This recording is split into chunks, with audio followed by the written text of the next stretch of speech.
రాజు యువ వికాస పథకాన్ని ప్రారంభిస్తున్నారు సీఎం రేవంత్ రెడ్డి.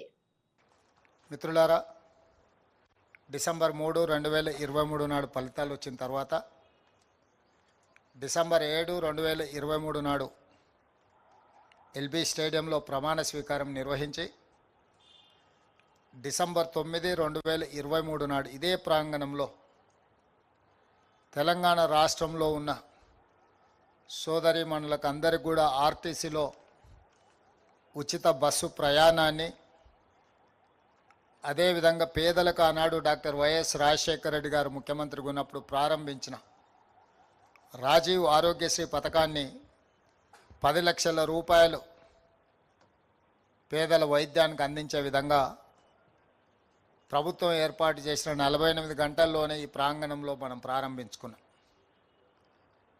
ఆ తర్వాత నిరుద్యోగ సమస్య కావచ్చు, రైతు రుణమాఫీ కావచ్చు, రైతు భరోసా కావచ్చు, గృహ జ్యోతి కావచ్చు, ఈ రకంగా ఎన్నికల సందర్భంగా మనం ఇచ్చిన హామీలను ఒకటొకటిగా అమలు చేస్తూ తెలంగాణ రైతాంగానికి, తెలంగాణ మహిళా సోదరీమణులకు, తెలంగాణ నిరుద్యోగ యువతకు, విద్యార్థులకు ఒక స్ఫూర్తినిస్తూ ఒక మంచి పరిపాలన అందించే ప్రయత్నం చేస్తున్నాం. దాంట్లో భాగంగా 15 నెలలు పూర్తి చేసుకుంటున్న సందర్భంలో మొదటి 10 నెలల్లోనే దాదాపుగా 57,924 ప్రభుత్వ ఉద్యోగ నియామకాలు చేపట్టడం ద్వారా ఈ దేశంలోనే మన ప్రభుత్వం చరిత్రను సృష్టించింది. స్వతంత్రం వచ్చినప్పటి నుంచి కూడా ఏ రాష్ట్రంలో ఏ ప్రభుత్వం మొదటి సంవత్సరంలోనే 57,924 ప్రభుత్వ ఉద్యోగ నియామకాలు చేపట్టలేదు. మన ప్రభుత్వం చేపట్టింది.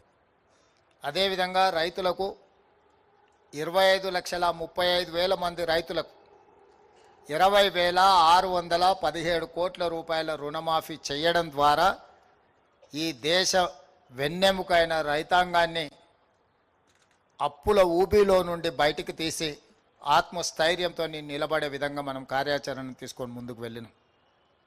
ఆడబిడ్డలు దాదాపుగా 150 కోట్ల బస్సు ట్రిప్లను ఈనాటికి పూర్తి చేసుకొని 5,005 కోట్ల రూపాయలు ఆడబిడ్డల బస్సు ఉచిత ప్రయాణానికి రాష్ట్ర ప్రభుత్వం నిధులను కేటాయించి ఆడబిడ్డలకు అండగా నిలబడ్డాం.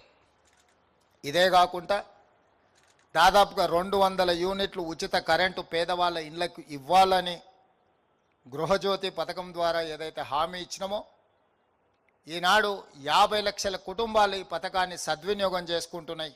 50 లక్షల కుటుంబాల ఇళ్లలో వెలుగు చూస్తున్నాము, వాళ్ళ కళ్ళల్లో ఆనందం కనిపిస్తుంది అని అంటే ఈ ప్రభుత్వం ఈ పథకాన్ని అద్భుతంగా అమలు చేస్తుంది. అదేవిధంగా ఆనాడు దీపం పథకం ద్వారా కట్టెల పొయ్యి నుంచి ఆడబిడ్డలకు విముక్తి కలిగించి